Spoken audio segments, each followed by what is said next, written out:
Good morning. Good morning. Today is Sunday, April 23rd of 2023. I think that's an auspicious date.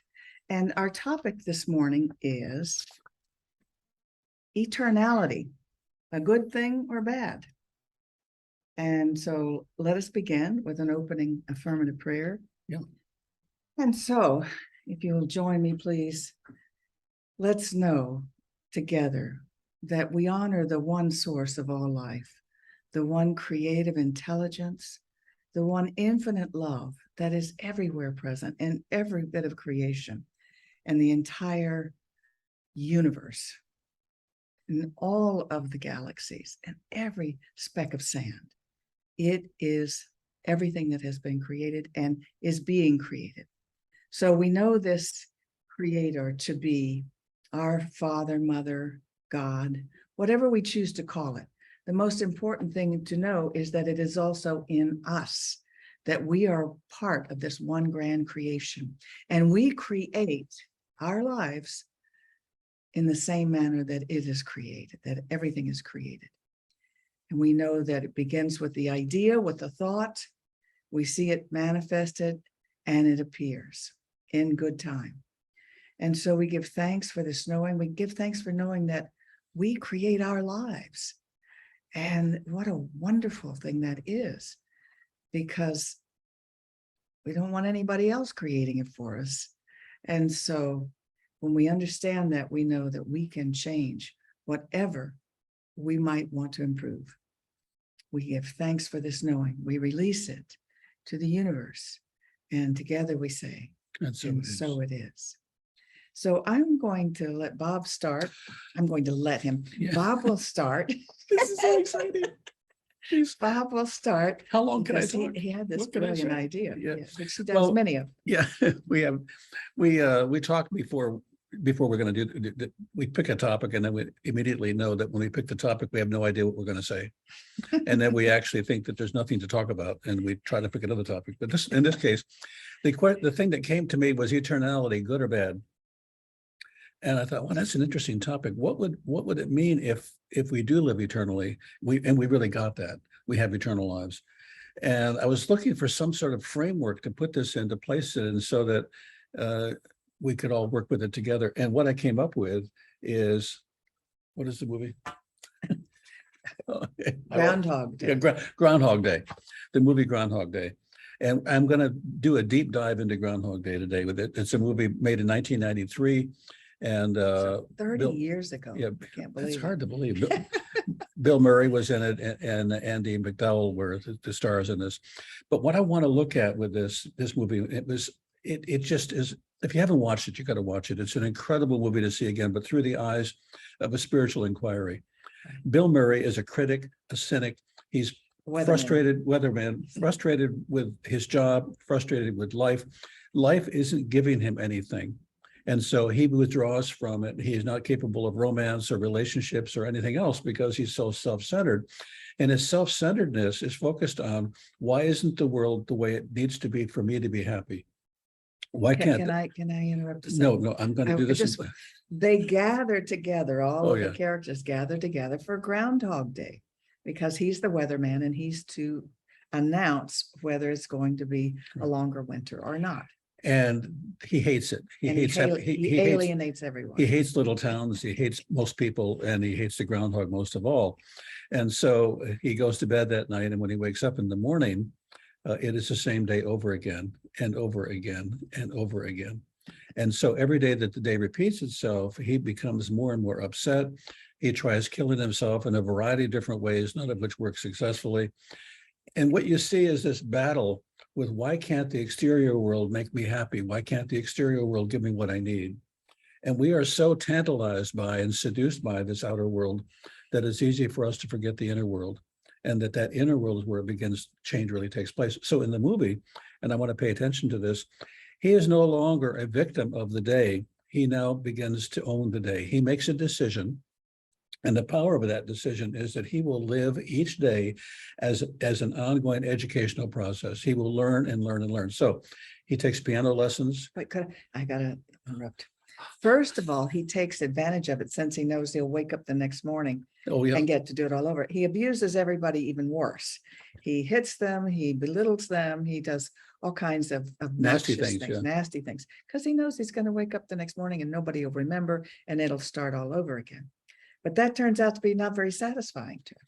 Right. So he begins to connect with opportunities, and he begins to view the world that he's living in as an educational process, something that he's going to learn from and grow from.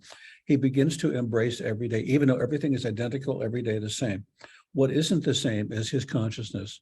What isn't the same is his desire to have this become a learning experience. So the woman that he's with, Andy McDowell, who can't get along with him because he's so difficult and cynical. Now she's with him only as a fellow Yeah, reporter. but she can hardly stand being with him. And so he begins to learn more about her every day. They go out to have coffee or have dinner, and he learns more about her, and he learns French. He learns how to play the piano. He learns. Wait, he I'm sorry for interrupting. He learns French because he finds out that she got a master's degree in French poetry. Right. So he now becomes knowledgeable in French poetry. What I want you to notice that Judith and I do this all the time. We do this in this is not new.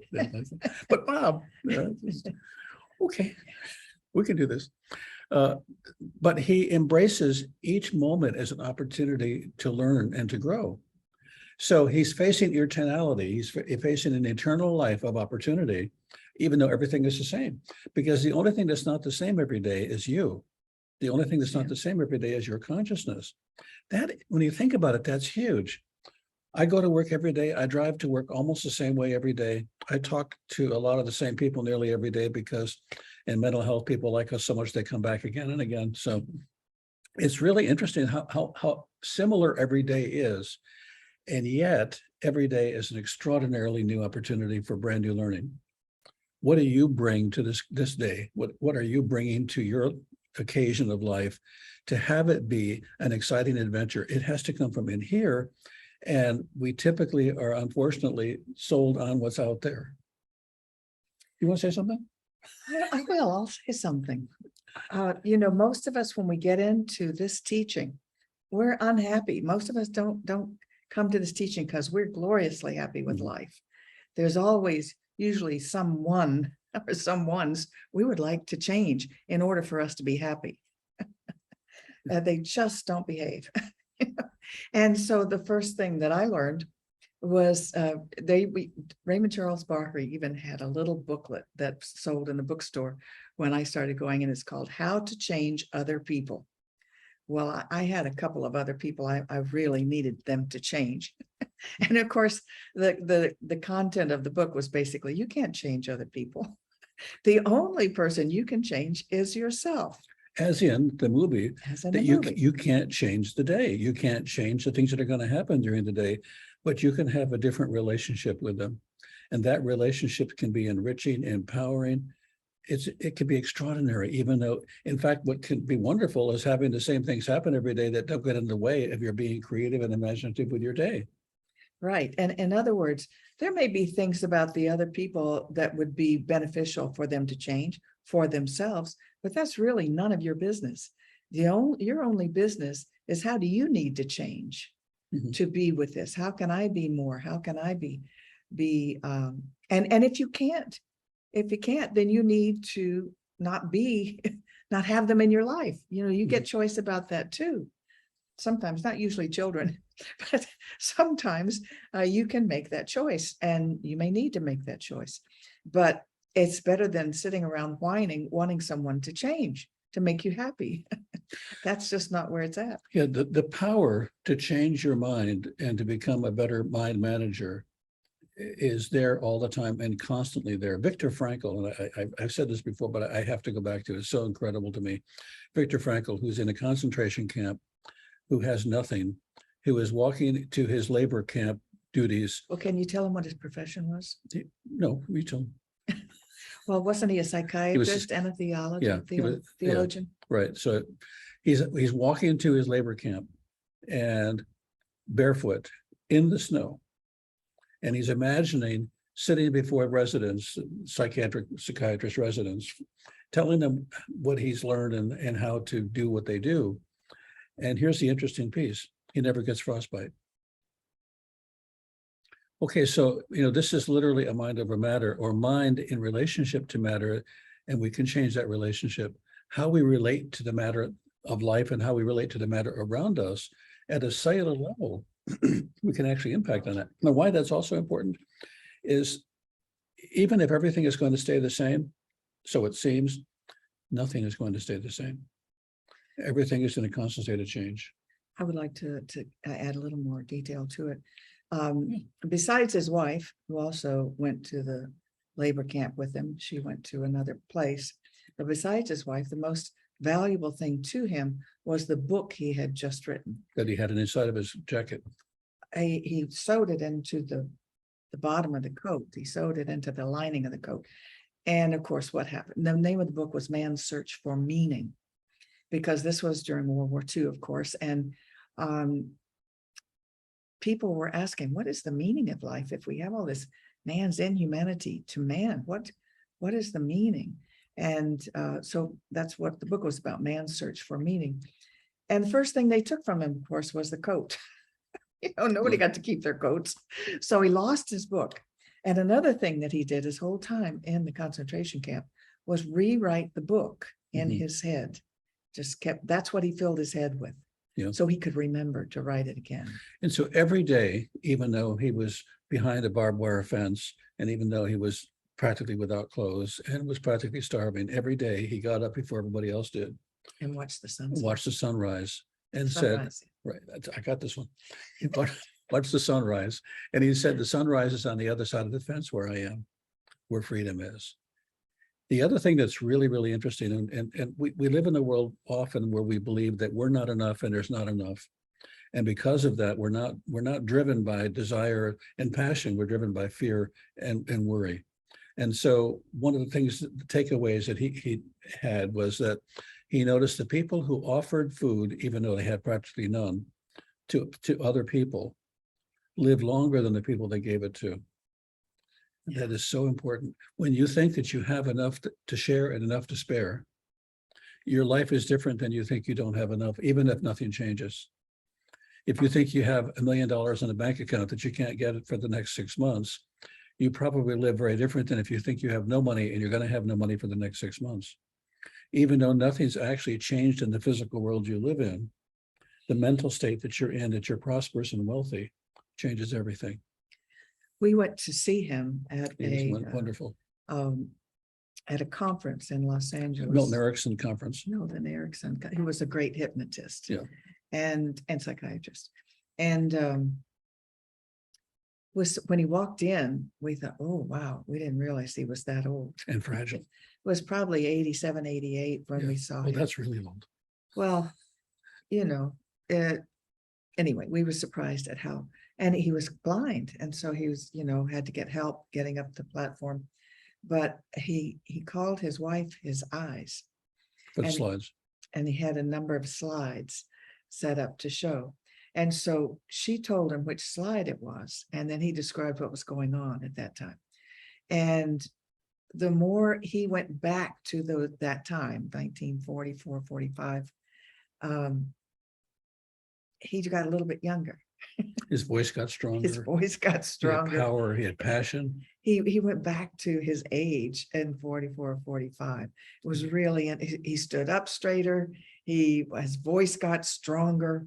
And, he really enjoyed sharing with the audience about his life and his book. It was a fantastic thing to think about, mind over matter, to see. And that's what we wanted to share today more than anything else, is that your mind is so much more than the matter that's around you. Yes. It's so much bigger than that. So when we start saying things like, I want to change this in my life, and we go from I want to change it to I am the source of what happens to me, I am the creator of the life I'm living, I can change this by simply deciding it and moving in the direction of that decision. We can have so much more than we imagined.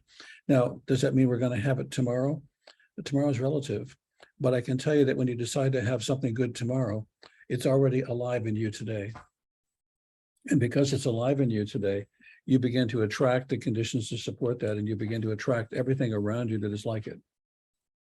I'm And looking you've for got some, those quotes. you Yeah. got some great quotes here. I've got some great Ernest Holmes quotes because, you know, this is such a valuable teaching for changing your life, changing the way you are in the world. You may change nothing but your attitude, but what's more important than that? To know that we have the power to do this. So I know that we're all dealing with the various problems in our life, situations, challenges. So I want to share some quotes from Ernest about how to make it better. He says in a book called This Thing Called Life, how necessary it is to not attach our problems to divine mind.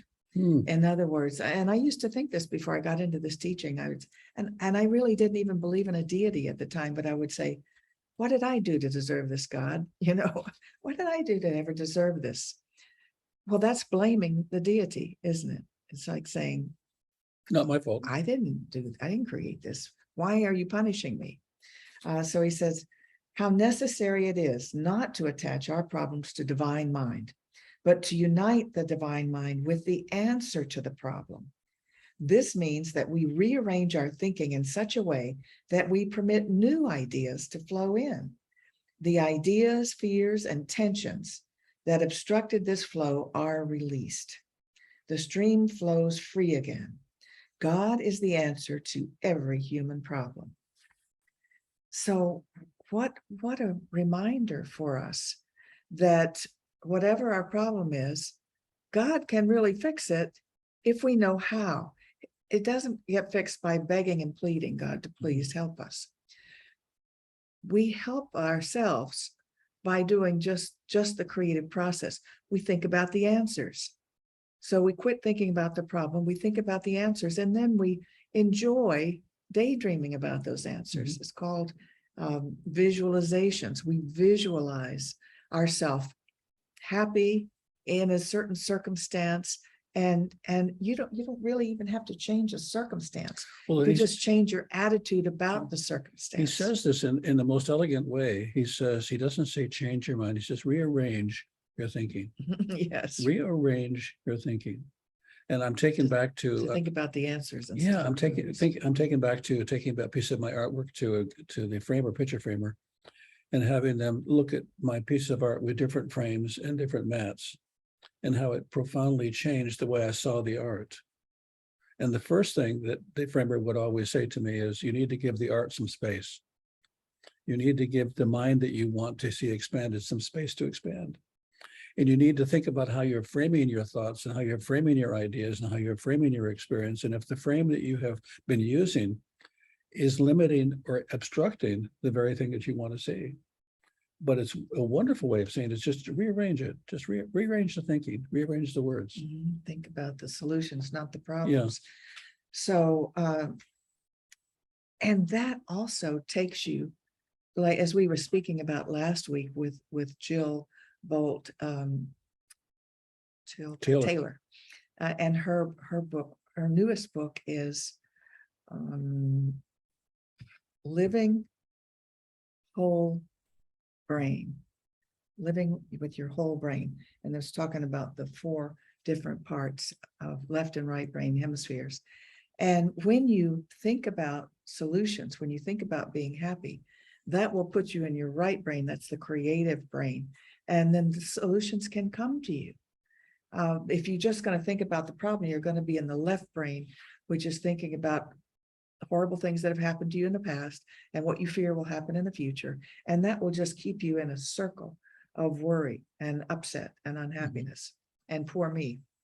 So actually, I find our teaching is a way of getting you into the right brain, which is your happy place.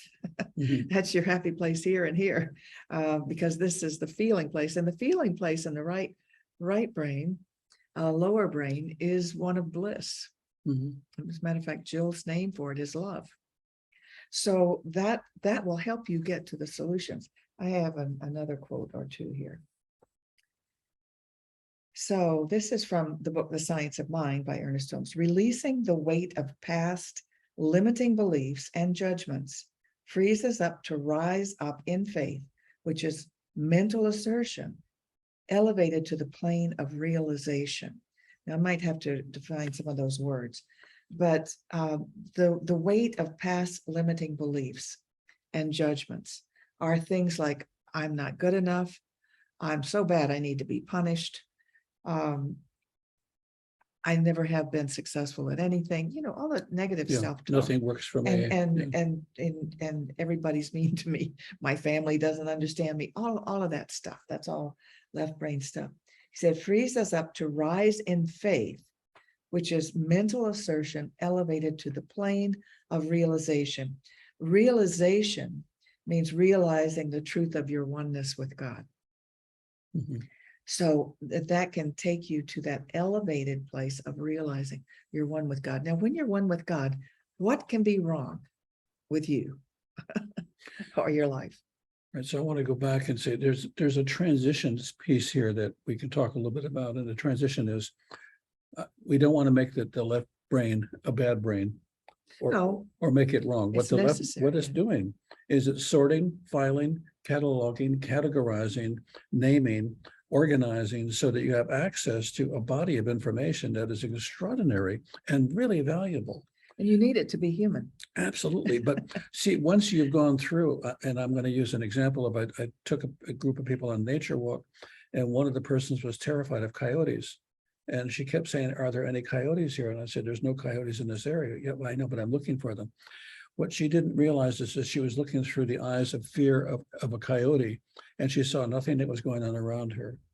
The transition, if you want to use left to right brain, would be take a close look, scan the area, and ask yourself the question, can you see anywhere around you a coyote? If you can't see anywhere around you, there's a coyote. Would you be willing to shift gears now and look at everything that you just got done looking at to see what is there? Now we're moving from that left brain fear, I'm sorting, I'm collecting, I've got an idea, to, oh my God, I can embrace all of this. There needs to be that transitional thought. It could be breathing, it could be meditating, it could be a number of things, but the left brain is doing what it's supposed to do. And it's going to keep doing that unless you ask for this wonderful balancing act. We've got a couple people in our group here today that I know of, who I was admiring yesterday, in fact, for the ability to have a balanced brain. And what we're really looking at is a balanced brain. We're not looking at the right brain as a good one and the left one is not. That's right. We really want to say, the left brain organizes in a way that makes life possible, and the right brain can bring you the great love and joy of that possible life. And that's extraordinary. And creative ideas. Oh, yeah. So in a perfect world, which we live in, we get to access both. We get to use both in a beautiful way. What we want to give our attention to, though, is what is it that's going on in my life that I need to give more of myself to, and what is it I need to give less to, so that I can embrace this world that I'm in rather than fight with it. For some people, every day is a battle, and it's actually a battle that they've been waging like paper tigers. They've been battling something that doesn't really exist. I have one more quote to Good. help you out of any discomfort, or pain. Ernest Holmes says in Thoughts Are Things, that's another book he wrote, as you learn to release all your burdens to the right action of God, you'll find that everything falls into its proper place. You let your problems slip away from you, realizing that a power greater than you are, a presence within you, is ready to guide you. And isn't that a comforting thought? It's huge. Well, and I know AA teaches that too. They summarize the first 3 steps as, let me see. We've taught these 12 steps so often here. Powerless. Yes, we admit that we are powerless over the disease of addiction. So, but we summarize this: I can't, God can, I think I'll let him. Or her, or them. or them. But that's this whole thing of turning your problems over to a source that can solve it if you've not been able to. And it's when you go in, they don't even care if you believe in God. They say, okay, so a higher power might be a light bulb to you. We don't care what you make your Well, higher power. the God of your understanding. Right, the God of your understanding, exactly.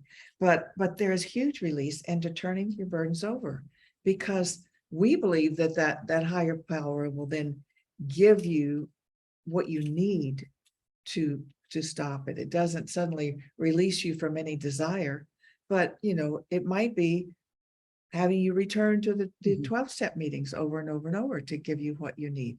God works through people, not necessarily like a burning bush to you, but it will give you ideas. And that's why we often call God the divine mind. Right. So I want to make the distinction that if we're not careful, people will think we're talking about a God outside rather than inside. Well, I think it's both. Exactly, and that's really important, is that there, if God is present in you and God is present in everyone, God is everywhere present. And that's important. And when Thomas Edison was working on the light bulb, he had a lot of difficulty, thousands and thousands of errors in making that filament that would stay lit.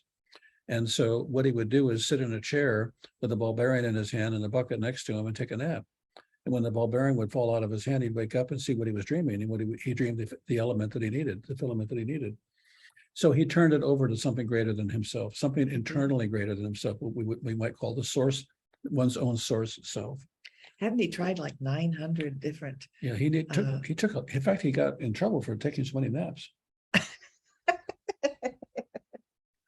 Yeah, he tried it a lot of times. The things that are important in that story is that he kept at it, even though there was no way he could make it happen. He turned it over to something greater than himself, within himself, and eventually that came through.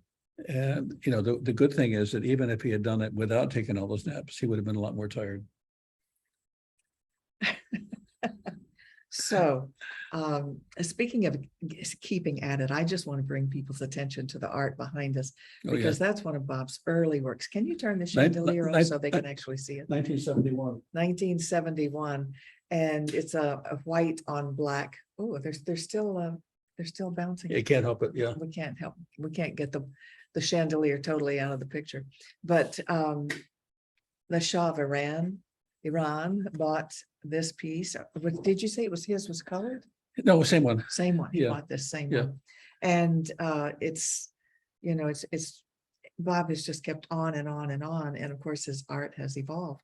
But I just wanted to bring that to your attention because he didn't stop with that. He just continues to create. Well, if our spirituality is like any other industry that we want to invest in, involve ourselves in, it reminds me of I can never think of his name. He's a very tight, curly haired, skinny little guy who wrote a book about success. And he said, you have to put in your 10,000 hours of anything that you want to have mastery of. And I'm just laughing at your description of this author. I'm not sure he'll appreciate that. I don't have any here, and I'm definitely jealous. But he said you have to put in your 10,000 hours to have mastery. And what he was saying is, in order for the idea that's in consciousness to become real, it has to be so refined that it's a natural process. It doesn't seem natural in the beginning to take an idea and transform it into something real, physical. It takes practice. So if you haven't put in your 10,000 hours, then don't expect, a 10,000 hour reward. Put in your time. Just keep being willing to do this again and again and again. So it's time for us to close now. Would you like to close this? I would love to. So I won't ask us to come together, because we are together. We are actually of one mind, one consciousness, that God in us, as us, working through us, is creating this world we live in perfection, in love and in joy. So I say thank you today for the love that has come to me, that has come to you, that comes to each of us as we open our hearts and our minds to that experience. I say thank you for the understanding and the compassion that exists in this universe that we can tap into, that we have tapped into, that expresses itself through us. I say thank you, thank you, thank you. And so it is. So it is. We are now going to share our screen here. And this is an important piece for us. This ministry is not real expensive, but it's not free. And so if there's any way that you feel comfortable in supporting us, we would love to have that happen. And I'm asking you to support us for another reason too. There's some people who come here in enormous amounts of pain and with a great deal of struggle, and they need someone like us or someone like this teaching to help them. And your contribution makes this ministry possible for them as well as for you. Indeed. And we do believe it's an investment Yeah. in each one of our well-being to give, because as we give, it is an investment in our receiving more good, a like kind that we give. So let's say this affirmation. You say it and we'll say it together. My investment today is made with the full realization that God is the source of my supply and returns it to me enriched and multiplied. And so it is. Stop share. Mhm. Okay, we're going to end the recording.